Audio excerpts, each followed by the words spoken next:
Gracias.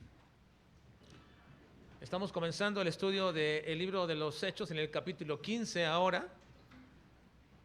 Hechos capítulo 15. Bajo el tema de este capítulo vamos a observar un tema general que es la salvación, un acto de la pura gracia de Dios. La salvación es un acto de la pura gracia de Dios. Y solamente nos concretaremos en esta mañana al versículo 1 como una introducción a todo este capítulo 15. Jesús, bajo una pregunta, ¿Jesús y la circuncisión igual a salvación?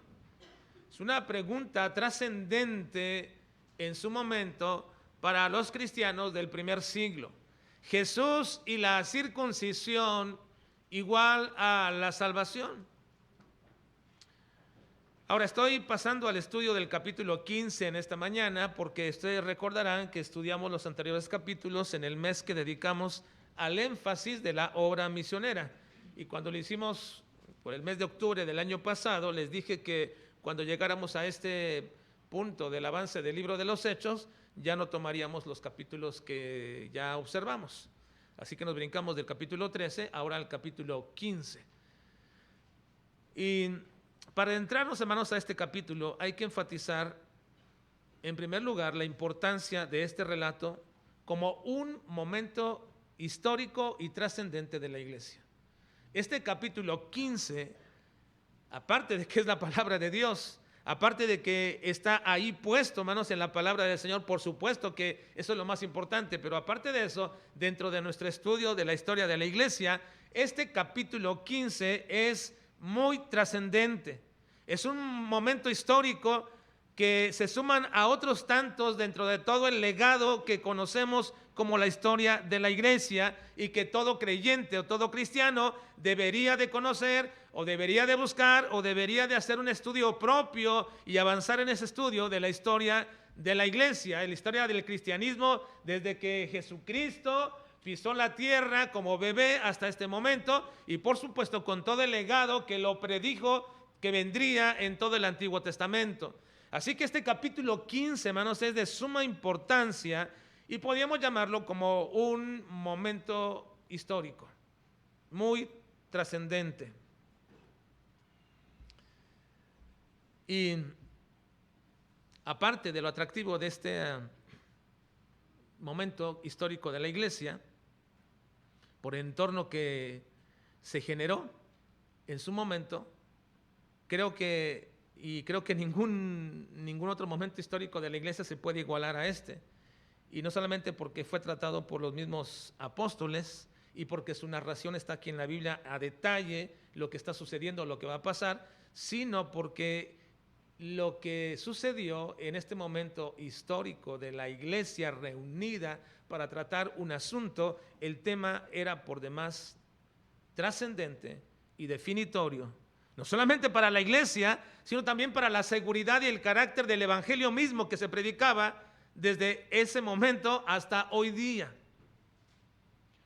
Así que, hermanos, yo los quiero invitar a que vean este capítulo 15 no como un capítulo más que estamos leyendo, sino como un capítulo que va a traernos un punto de referencia muy importante dentro de la historia de la iglesia.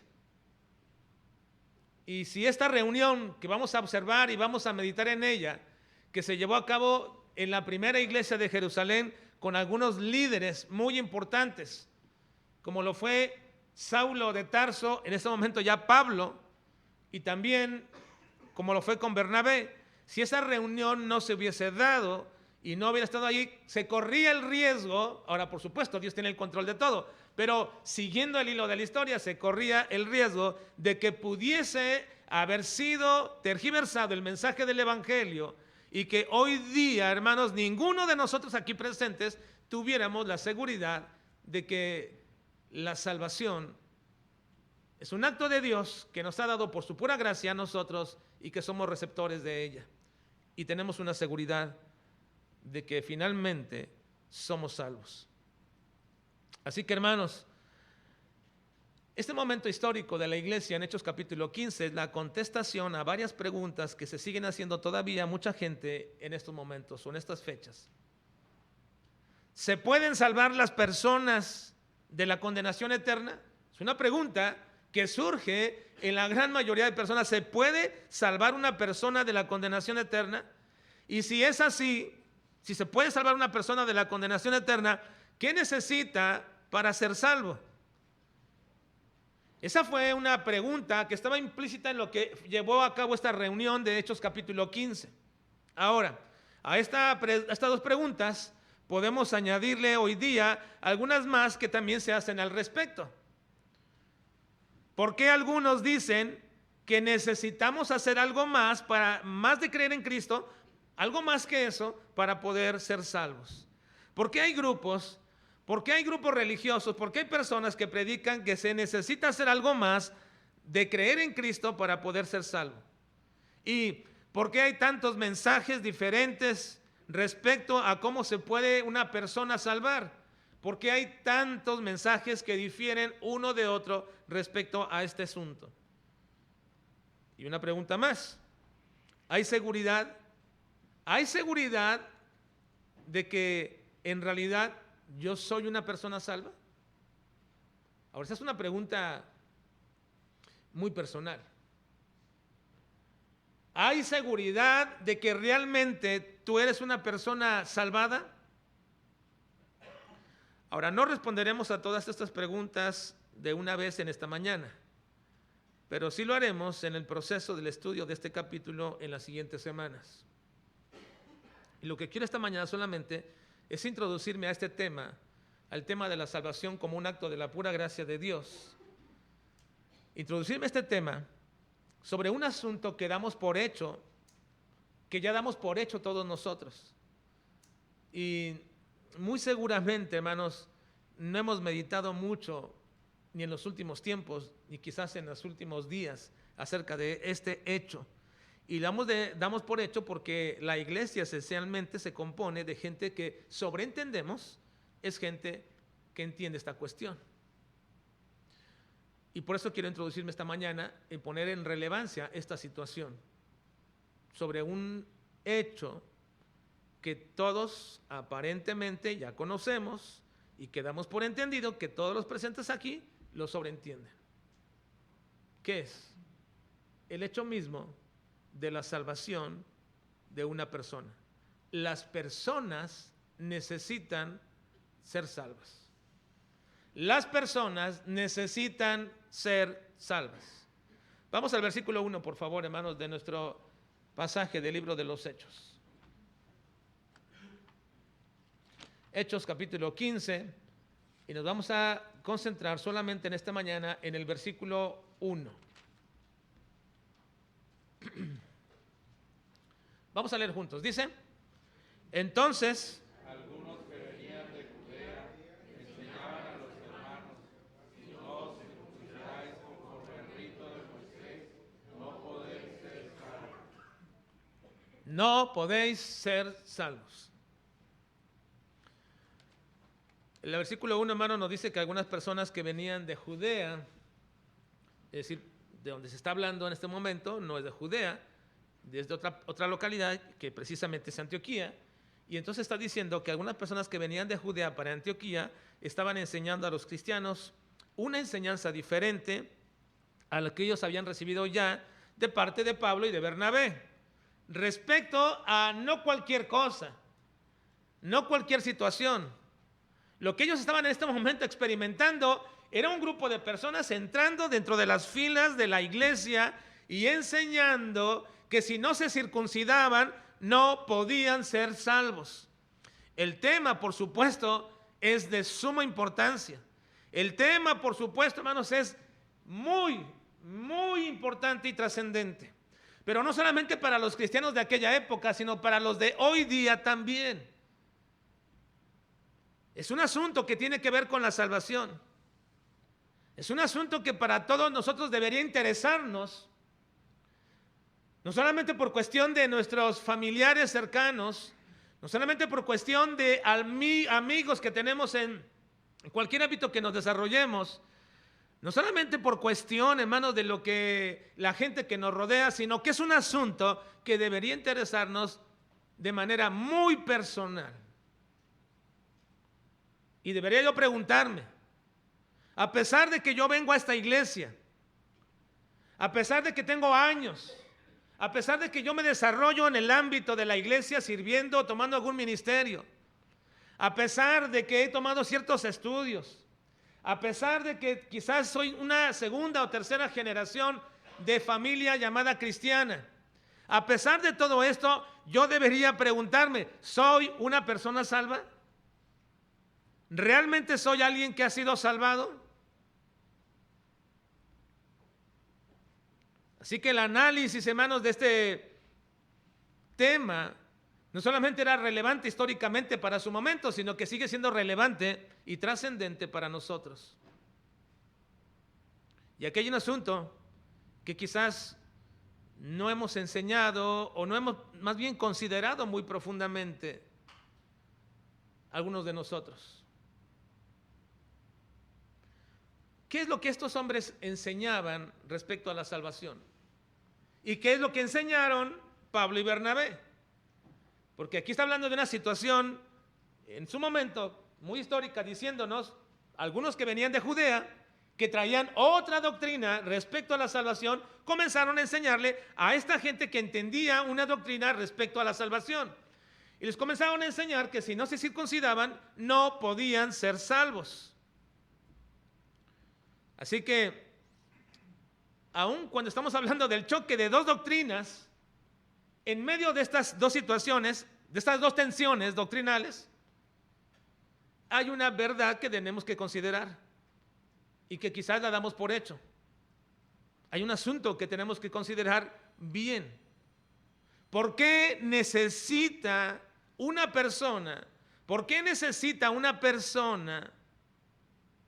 ser salva? ¿Por qué? Es el asunto y la médula del evangelio, hermanos, que quizás no hacemos hincapié. Porque si yo voy a predicar a Jesucristo, ¿qué voy a predicar respecto a eso? ¿Y qué le voy a decir a una persona respecto a su condición? ¿Y cuál es su condición en ese sentido? Ahora, damos por hecho dentro del seno de la iglesia que todos entendemos bien el evangelio. Damos por hecho en el seno de la iglesia que todos entendemos bien la salvación e inclusive asumimos que todos nosotros ya somos salvos. Pero la pregunta es, ¿por qué y de qué debería una persona ser salva? Porque le podría parecer a alguna persona irrelevante que yo le hable de la salvación mediante un rito o sin ningún rito o lo que sea, porque se pregunta, ¿y para qué necesito ser salvo? ¿Y por qué necesito ser salvo? Bueno, voy a dar esta mañana nada más un pequeño resumen de esta doctrina evangélica. Y se le llama así precisamente porque es precisamente el evangelio, es una doctrina evangélica, porque habla precisamente del evangelio que nos revela la necesidad en una persona de ser salva. ¿De qué necesita ser salvada? Bueno, en Génesis capítulo 6, versículo 5, leamos por favor, dice: Y vio Jehová que la maldad de los hombres era mucha en la tierra, y que todo designio de los pensamientos del corazón de ellos era continuo solamente. Bueno, este versículo al inicio de lo que es el libro de Génesis, y está hablando del inicio de la humanidad, dice que al inicio de la humanidad, hermanos, el corazón del hombre estaba ya siempre inclinado a hacer maldad. Vio Jehová que la maldad de los hombres era mucha en la tierra y que todo designio, todo deseo del pensamiento del corazón de ellos era de continuamente sobre el mal. El corazón del hombre estaba inclinado de manera natural a hacer mal. La razón es que su naturaleza había sido corrompida. La naturaleza con la cual Dios creó al hombre, al primer hombre, nuestro padre Adán, fue corrompido. Y después de eso, Adán nos pasó como herencia esa naturaleza corrompida y que estaba habituada a pecar. Si bien es cierto que el que pecó inicialmente fueron Adán y Eva, los primeros hombres, ellos traspasaron una naturaleza pecaminosa a todos nosotros. Dice Romanos 5:12. Por tanto, veamos. Como el pecado entró en el mundo por un hombre,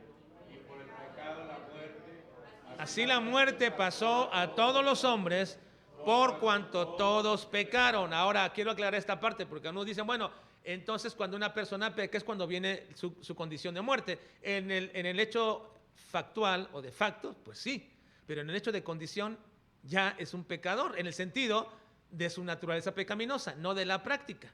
No necesariamente un bebé cuando nace es pecador porque lo practica, sino que le llamamos a esta parte, y quiero hacer bien la aclaración, le llamamos a una persona pecadora desde su nacimiento, no porque practica el pecado, sino que el concepto de que es pecadora es porque tiene una naturaleza pecaminosa. Su naturaleza es pecaminosa y provino de nuestros primeros padres. Adán y Eva se lo traspasaron a sus hijos, estos a sus hijos, y así continuamente. No le traspasaron el pecado en el sentido de la práctica, le traspasaron el pecado en el sentido de su naturaleza pecaminosa. Por eso, indefectiblemente, todo hombre cuando nace tiene una naturaleza pecaminosa y lo va a manifestar como, inmediatamente que crece, va a pecar. Todo hombre va a pecar, siempre, porque tiene una naturaleza que lo va a inclinar de manera natural a este pecado. Ahora, todos los hombres entonces son considerados y constituidos pecadores. Dice Romanos 3:23. Por cuanto todos, leamos, por cuanto todos pecaron, están destituidos de la gloria de Dios. Entonces nos dice que debido a nuestro pecado, Dios no va a permitir que ningún hombre entre a su gloria. Dios no permitirá que ningún hombre entre a su gloria porque todos pecaron. Y todos pecaron porque todos traemos la naturaleza pecaminosa desde Adán. Todo hombre que nace en la tierra trae la naturaleza pecaminosa y nada más basta que comience a tener discernimiento, entendimiento y que comience a tener acciones para poder manifestar esa naturaleza pecaminosa pecando. Y puesto que todos hemos pecado, entonces estamos destituidos de la gloria de Dios. Y nos dice entonces que debido a nuestro pecado, Dios no va a permitir nunca va a permitir que ningún pecador entre a su gloria. Está destituido. Al haber transgredido las leyes de Dios, porque eso es lo que significa pecado, transgredir la ley de Dios. Al transgredir la ley de Dios, entonces, fuimos echados fuera de la presencia de Dios. Pero no solamente eso, hermanos, no solamente fuimos echados de la presencia de Dios, sino que el pecado del hombre también le ha hecho acreedor a una consecuencia que se llama la muerte eterna. Romanos 6:23, lean por favor, dice, el pecado es muerte, mas la dádiva de Dios es vida eterna en Cristo Jesús, Señor nuestro. La paga del pecado es muerte. Así que entonces, por ser pecadores, tenemos una paga y esa paga es la muerte. Pero es la muerte eterna. Y esa muerte eterna vendrá después de la primera muerte. Y esto es claro. Sepa si una persona quiere saberlo o quiere ignorarlo o no. O quiere tener cualquier tipo de ideología que quiera tener, pero no puede negar que existe la muerte. Y esa muerte física es la primera muerte. Y la Biblia dice que después de la muerte física, entonces viene lo más terrible de lo que es la muerte segunda, que se llama segunda muerte. Es decir, esa segunda muerte no tiene fin, no hay temporalidad, será para siempre. Apocalipsis, perdón, no es Apocalipsis 3:20, no, lo equivoqué aquí, es Apocalipsis 21:8. Apocalipsis 21:8 nos dice, y lo conoce usted, ¿verdad? Pero los cobardes e incrédulos, los abominables y homicidas, los fornicarios y hechiceros, los idólatras y todos los mentirosos tendrán su parte en el lago que arde con fuego y azufre, que es la muerte segunda. Así que esta es la condición del hombre, hermanos. Adán fue plantado en el Edén y él y su esposa desobedecieron a Dios. Y luego Dios trajo sobre ellos su juicio de muerte, de tal manera que comenzaron a morir. Y ahora ellos, cuando tienen hijos y procrearon hijos, les pasan su naturaleza pecaminosa y estos hijos indefectiblemente cuando crezcan van a pecar y por lo tanto son hechos pecadores de facto aun cuando tienen la naturaleza pecaminosa. Y una vez que hacen esto, la Biblia dice que está sobre ellos la ira de Dios y el pecado les va a traer la muerte y esa muerte será eterna. Ahora una pregunta, bajo estas circunstancias, ¿necesita el hombre ser salvado?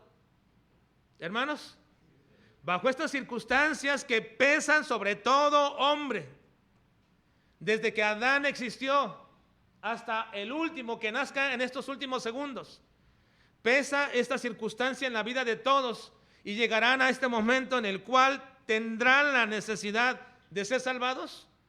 Todo hombre tiene la necesidad de ser salvo. Todo hombre que reconoce su condición en la que debería estar muy preocupado al extremo de que en cualquier momento puede dar ese paso a la eternidad, a un lugar de tormento del cual jamás va a salir y en lo cual Cristo dijo continuamente que jamás saldrían. Debería estar muy preocupado una persona porque pesa sobre su cabeza una eternidad en la condenación. Ahora Cristo dijo que hay hombres que no se preocupan por ello y seguramente puede ser que habrá aquí en esta mañana alguien que dice yo no me preocupo por esto, pero podría ser que hubiera alguien aquí así que no le interesa escuchar, que no le interesa oír acerca de esto, pero allá afuera hay miles, millones de personas bajo esta condición. Ahora, bajo estas circunstancias, dijo Cristo que hombres no se preocupan, pero aunque no se preocupen, les va a llegar el momento. Miren, Lucas 12, 19 y 20 dice, y diré a mi alma, está hablando Cristo de un hombre, y diré a mi alma, alma, muchos bienes tienes guardados para muchos años. Repósate, come, bebe, regocíjate. Pero Dios le dijo, necio, esta noche vienen a pedirte tu alma y lo que has provisto, ¿de quién será? Hay gente que vive sin saber, hermanos, sin saber la condenación que pesa sobre su cabeza, que se cierne terriblemente y que nada más está esperándose que mueran para ir a la condenación eterna. Así que no debería ser nuestra percepción de esto como una necesidad urgente para que el hombre conozca acerca de la salvación. Hermanos, no deberíamos nosotros sentir una necesidad urgente de que las personas que nos rodean conozcan acerca de este asunto, porque aunque ellos no entiendan ni comprendan que están perdidos y que ya en este momento solamente hace falta que mueran para la condenación eterna pueda llegar a ellos, aún así nosotros también, como muchos de ellos, estamos tan despreocupados de que esto acontezca en la vida de personas. Así que mi pregunta es, ¿necesita urgentemente el hombre la salvación, hermanos? ¿Necesita urgentemente el hombre la salvación? Sí, una vez más sí. Una vez más sí. A veces, y muchas veces hemos perdido la perspectiva de este asunto, hermanos. Pero sobre toda la gente, sobre ese vecino y sobre ese familiar cercano con el cual convives a veces, algunas veces, o cada fin de semana, o no sé, pero esos momentos que llegas a tener con ellos en algún momento especial, en fin de año, o en tus cumpleaños y cosas, y que vienen y celebran contigo, sobre esas personas está pesando la sentencia de muerte.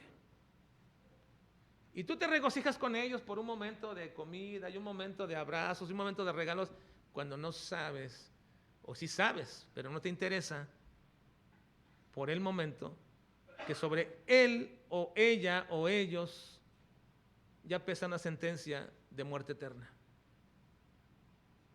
Estamos muy despreocupados por eso. Ahora viene una tercera pregunta.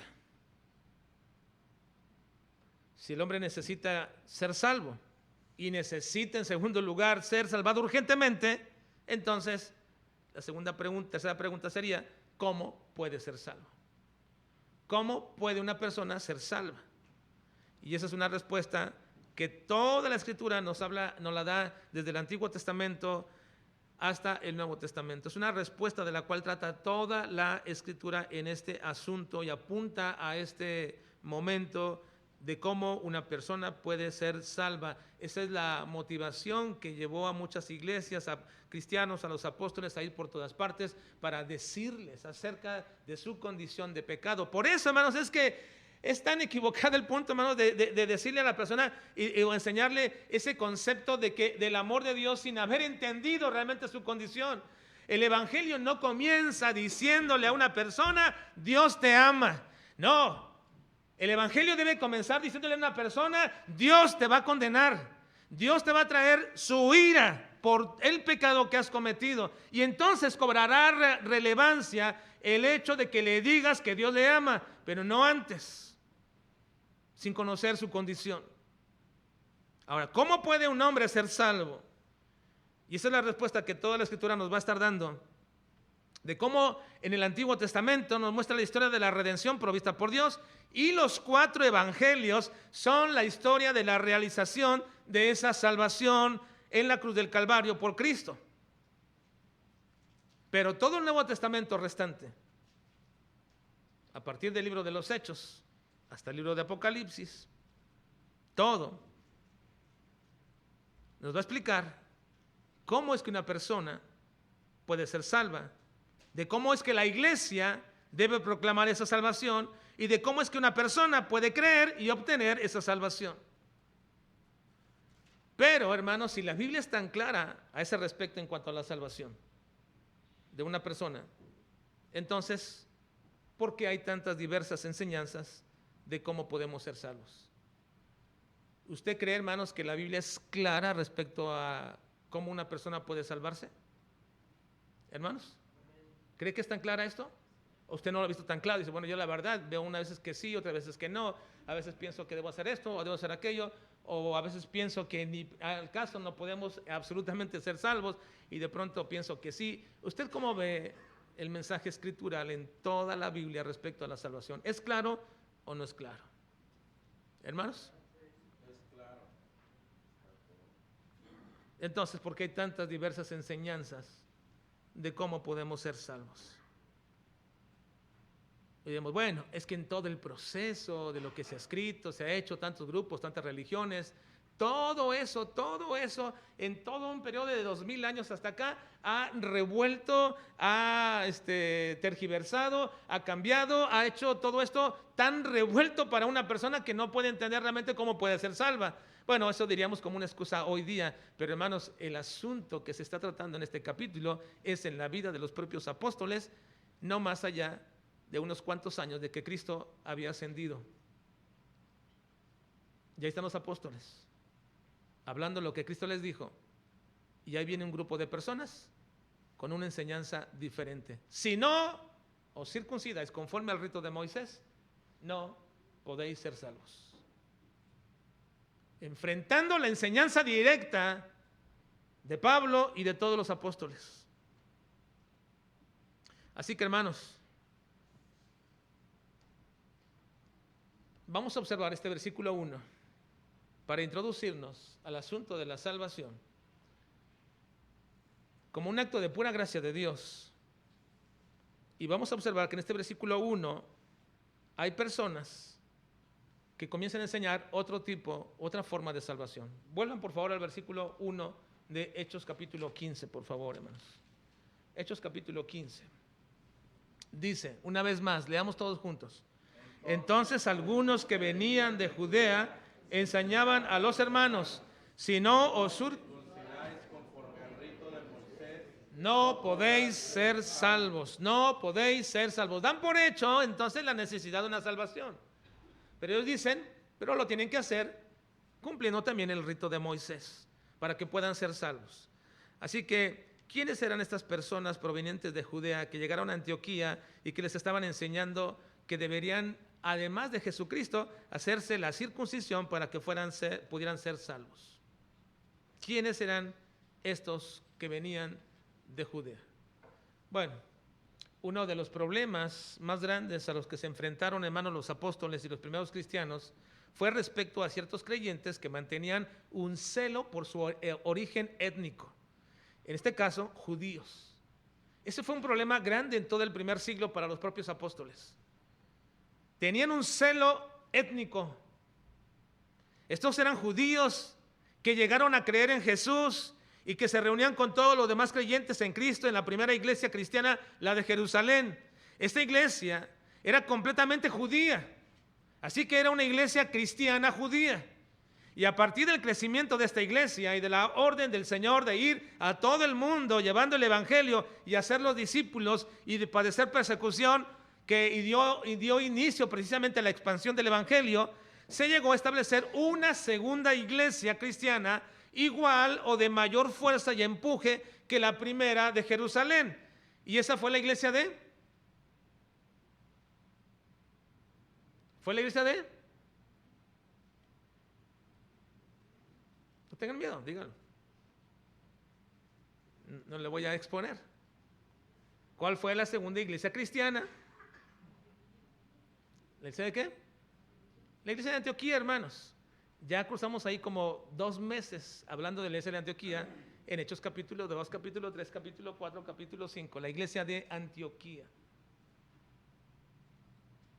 Hermanos, había 2 iglesias importantes.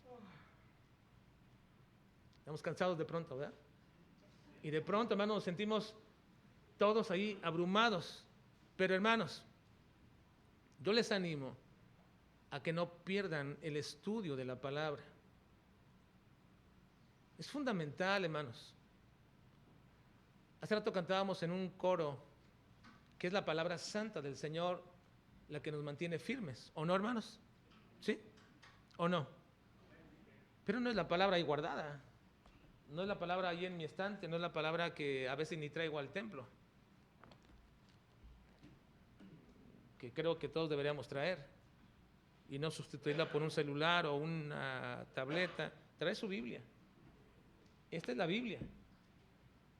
No me diga que una tableta o el celular ahí es su Biblia. No, esa no es su Biblia. Esta es Biblia. Esta es la Biblia. Es el libro físico. Libro físico es la Biblia. Y deberíamos entender, hermanos, y creer lo que dice la Escritura respecto a este asunto. Hay 2 iglesias que se levantaron, la de Jerusalén y la de Antioquía.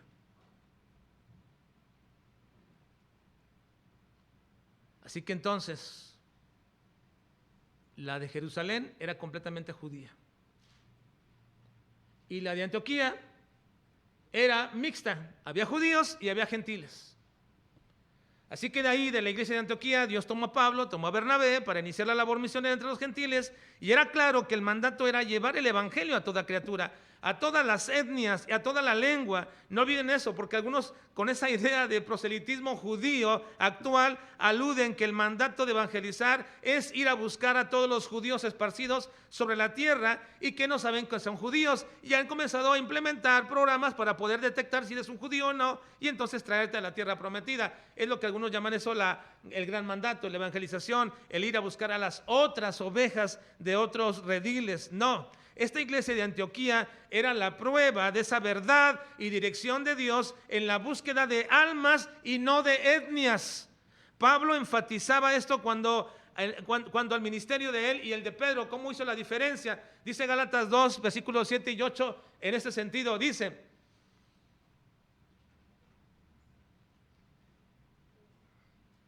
antes, por el contrario, como vieron que me había sido encomendado el evangelio de la incircuncisión, y esa palabra incircuncisión es una metonimia, es decir, está refiriéndose a gentiles, se está traspasando la idea a lo que es la realidad. Me fue encomendado el evangelio de la incircuncisión, es decir, a los gentiles, como a Pedro el de la circuncisión, es decir, ¿a quién? A los judíos.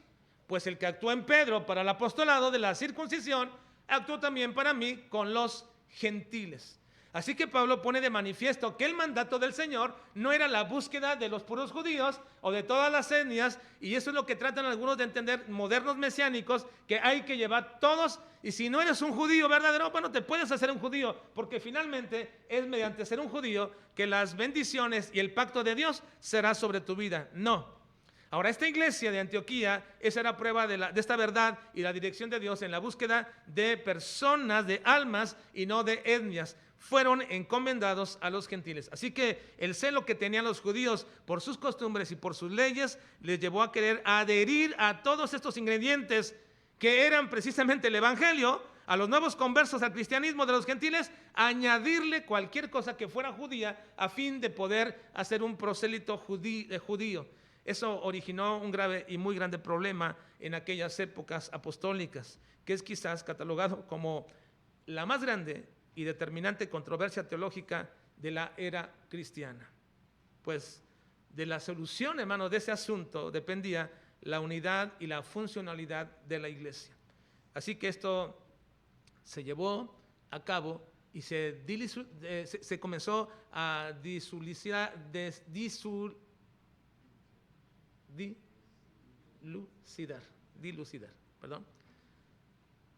en Jerusalén. Ahí fue. El asunto, ahí se estableció. ¿Había algo más para ser salvo? ¿Había algo más para ser salvo? Así que esta reunión de Jerusalén, que algunos le llaman concilio, y no creo que es la mejor manera de llamarle, no creo que fue el primer concilio de los 7 que se mencionan históricamente, no. Pero fue una reunión de la iglesia con 2 grandes líderes,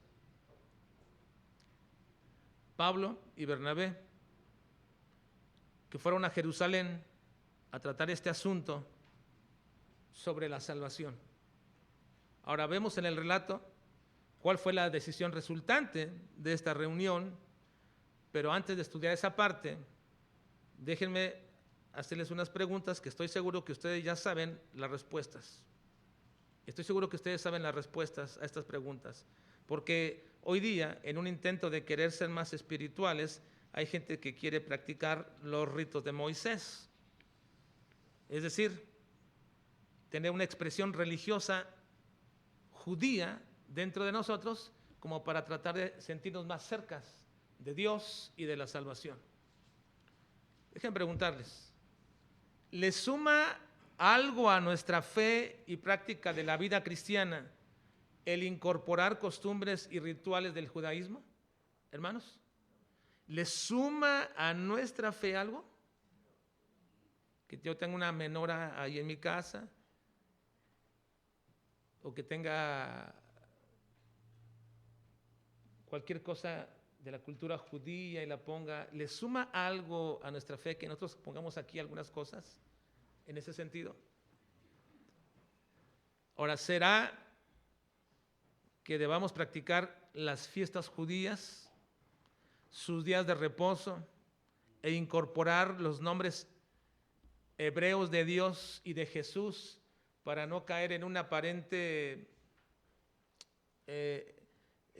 influencia religiosa pagana? ¿Será que tengamos que nosotros practicar fiestas judías y días de reposo, hermanos? Ahora, ¿se necesita cumplir con el rito de la circuncisión para ser salvos? Determinantemente decimos no a todo esto. Y de hecho, aquí hay una cuestión muy práctica. ¿Por qué de entrada, ni siquiera teológica, por qué de entrada el rito de la circuncisión no puede formar parte de la salvación? ¿Cuál es la cuestión práctica? Ni siquiera teológica, sino práctica. ¿Por qué el rito de la circuncisión no puede ser parte de la salvación? Esa es teológica, una cuestión práctica. Porque entonces solo los hombres podrían ser salvos y las mujeres no. Si la circuncisión fuera parte de la salvación, entonces las mujeres no pueden ser salvas. En la narración de esta disputa, donde había dos grupos que eran contrarios a los cristianos gentiles representados por Pablo, Bernabé y Pedro, se encuentra y se dice que hay un grupo adverso. Llegaron de Judea algunos. Hay dos grupos adversos a los cristianos gentiles. Hoy en esta mañana solamente quiero mostrarles uno y la próxima vez les voy a mostrar el siguiente grupo. Pero hay dos grupos adversos aquí en contra de los cristianos gentiles con dos diversas doctrinas. A veces pensamos que hay una sola doctrina aquí herética hablando de la circuncisión, pero no, en realidad en esta disputa en Jerusalén había dos grupos contrarios a los gentiles cristianos. El primero está aquí, versículo 1. Unos que provenían de Judea. Noten que Lucas no los identifica como hermanos, no le dice hermanos, vean, miren hermanos por favor. Entonces algunos que venían de Judea, no dice hermanos, que venían de Judea, enseñaban a los hermanos. Ahí sí hace una diferencia. Algunos que venían de Judea, no eran hermanos, enseñaban a los que sí eran hermanos: si no os circuncidáis conforme al rito de Moisés, no podéis ser salvos. Hace ese contraste muy marcadamente con decir algunos y luego decir les enseñan a los hermanos. En este caso se refiere a los gentiles que eran cristianos de la iglesia de Antioquía, a donde habían llegado Pablo y Bernabé. Este primer dato es importante de notarlo, hermanos, porque identifica a este primer grupo rival del cristianismo gentil y también de la doctrina bíblica de la salvación. Y Pablo es precisamente quien se encarga de exponerlos total y abiertamente como no cristianos, como herejes. Pablo se encarga de exponer a estos de Judea que venían enseñando la circuncisión como un aditivo para la salvación.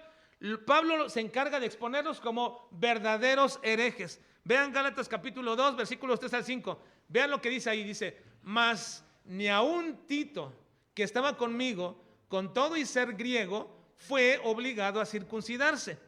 Y esto, a pesar de los que falsos hermanos introducidos a escondidas, que entraban para espiar nuestra libertad que tenemos en Cristo Jesús, para reducirnos a esa esclavitud, a los cuales ni por un momento accedimos a someternos, para que la verdad del evangelio permaneciese con vosotros. ¿Cómo le llama Pablo? Falsos hermanos. Falsos hermanos. Estos son los que se menciona aquí en el versículo 1 de Hechos, porque la exigencia es la misma y van por todas partes, no solamente a Antioquía, también llegaron a Galacia, llegaron a muchas partes. El problema es que aquí comenzaban a hacerle caso a algunos. En Galacia la exigencia era la misma: si no se circuncidan no pueden ser salvos, y obligaron a algunos a circuncidarse. Alguien con dicha teología no puede ser llamado un hermano. Alguien que diga tal cosa no puede ser llamado un hermano. Este grupo es claramente de lo que denominamos nosotros legalistas. Son gente legalista. Ahora, ser legalista no es un término peyorativo o negativo. Cuando alguien te dice eres un legalista, no te está ofendiendo en realidad, incluso te está alabando, porque un legalista es un término que significa alguien que está pegado a la ley, apegado a la ley. Ahora, este tipo de personas eran precisamente legalistas. Se vuelve una actitud equivocada cuando dichas personas se convierten en guardianes de la ley. Ahora, eso sí es malo. ¿Cuándo es malo un legalista? Bueno, un legalista es malo cuando se vuelve un guardián de la ley para que otros la cumplan, pero yo no la cumplo. Eso sí es un legalista equivocado, un legalista malo, cuando te convierte en un legalista en el sentido de que tienes que hacer aquello, tienes que hacer lo otro, y te pone y te critica y te juzga y te dice. Ese es un legalista equivocado. El término correcto, legalista, adecuado, es que tú cumples y te apegas a la ley. Ahora, en este punto, hermanos, del legalismo, estos eran pseudo creyentes a los que Pablo denominó falsos hermanos. Intentaban establecer una doctrina corrompida donde querían enseñar que la salvación era por obras. es decir, en cumplimiento de las obras de la ley. Esta enseñanza fue duramente rechazada y condenada por Pablo en sus cartas. Pablo defiende la enseñanza de la salvación por pura gracia de Dios, sin ningún mérito de la ley y su observancia. Y por eso es que chocaron terriblemente que lo que Pablo dice, bueno, este es un grave problema. Y ustedes vienen de Judea y aparentemente venían de parte de los apóstoles que estaban en Judea, en Jerusalén, aparentemente. Pero Pablo defiende la enseñanza de la salvación por pura gracia de Dios y en todas sus cartas tenemos esta defensa. Miren, Romanos capítulo 11, versículo 6 dice, y si por gracia, ya no es por obras. De otra manera, la gracia ya no es gracia. Y si por obras, pues ya no es gracia. De otra manera, la obra ya no es obra. Pablo dice, bueno, hay dos cosas, no hay más, no hay intermedios, por gracia o por obras. Pero si es por gracia, ninguna obra, porque entonces de otra manera ya no es gracia. Y si dicen que por obra, entonces no aludan a la gracia, porque entonces ya no es obra, hay gracia. Pablo establece claramente esto. En Gálatas 2:21 le dice a los de Galacia, le dice, no desecho la gracia de Dios. Pues si por la ley fuese la justicia, entonces por demás murió Cristo. Así que este primer grupo opositor, llamados posteriormente como judaizantes, hombre, este grupo opositor, judaizantes, cuyo propósito era ser prosélitos del judaísmo, no del cristianismo, consideraban prácticamente a los cristianos una secta del judaísmo. Ellos son una secta del judaísmo. Así que querían que realmente pudieran ser salvos mediante los ritos judíos, hacerse judíos, como era la exigencia a todos los extranjeros prosélitos del judaísmo, para que se circuncidaran. En realidad, estaban haciendo lo mismo que ellos. No eran cristianos ellos, aunque se denominaban así, cristianos judaizantes. No eran cristianos. ¿Cómo sabemos que se denominaban cristianos y eran cristianos judaizantes? Porque decían, bueno, además de creer en Cristo, se tienen que circuncidar. Entonces eran cristianos judaizantes, pero no eran verdaderos cristianos. ¿Cómo le llama Pablo? Falsos hermanos. Falsos hermanos. Así, para introducirse entre los hermanos como cristianos, pues eran realmente falsos, queriendo convertir a los gentiles al judaísmo mediante un pacto étnico de la circuncisión que Dios ordenó para todos aquellos que quisieran ser parte de ese pacto, fuera por nacimiento o por iniciativa propia. Deberían entonces circuncidarse. Ahora, de aquí podemos aprender esta verdad que se desprende de la enseñanza de Pablo en sus cartas y de la resolución posterior que se va a dar en esta reunión de Jerusalén. Una reunión histórica. Y es esta verdad, que aun cuando la salvación viene de los judíos, porque de allí vino Cristo, no somos salvos haciéndonos judíos. Y cualquiera que enseñe la necesidad de hacer algo más que creer en Cristo como el Señor de nuestras vidas, cualquiera que enseñe de hacer algo más, cualquier cosa, aparte de creer en Cristo, está demeritando el sacrificio de Cristo, está desvalorizando el poder redentor de la sangre de Cristo y está creyendo en una salvación por obras, pervirtiendo el evangelio, por lo cual debe ser condenado y hecho un anatema y nunca llamarles hermanos. Nunca, hermanos. Tengamos bien entendido esto. No porque se meten o se mezclan entre las iglesias cristianas o tienen una apariencia de cristiandad, pero si ellos enseñan abiertamente que además de Jesucristo hay que hacer algo, deben ser condenados como herejes y hechos anatemas. Es lo que dice el apóstol Pablo. Gálatas 1, 8 y 9 dice, mas si aún nosotros o un ángel del cielo os anunciare otro evangelio diferente del que os hemos anunciado, sea que, a ver, lean, por favor, vamos a terminar leyendo este versículo, así que les pido que por favor lean todos. Dice, mas si aún nosotros o un ángel del cielo os anunciare otro evangelio diferente del que os hemos anunciado, sea anatema. Como antes hemos dicho, también ahora lo repito, si alguno os predica diferente evangelio del que habéis recibido, sea anatema. Y anatema es maldito en el fuego eterno. Ese es anatema. Tengamos mucho cuidado, hermanos, porque este primer grupo, aunque nosotros decimos, no, yo nunca aceptaría circuncisión más Cristo, salvación, jamás. Bueno, no, pero hay otras cosas, no como la circuncisión, que de pronto muy sutilmente sí aceptamos. Sí aceptamos. Y tengamos cuidado, hermanos, con todo lo que oímos, donde seguimos a ciertas personas en las redes sociales y escuchamos de todo, porque definitivamente, hermanos, hoy día las redes sociales promueven de manera muy palpable la falsa doctrina.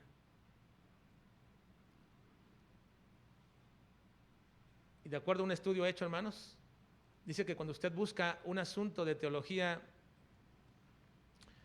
en los buscadores, cualquier buscador, es un estudio bien hecho.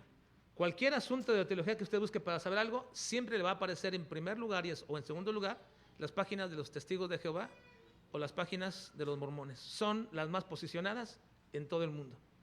Y muchos cristianos ahí se empapan de esas cosas. Ellos son herejes. Ellos no son cristianos.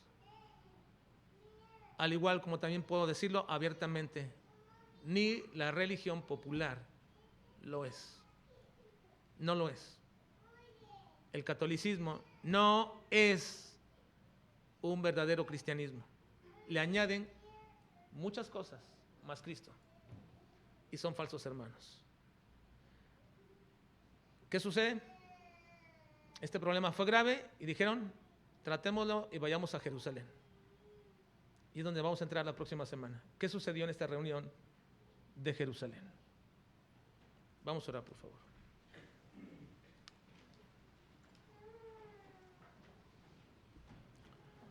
Señor, te suplicamos en esta mañana que nos ayudes a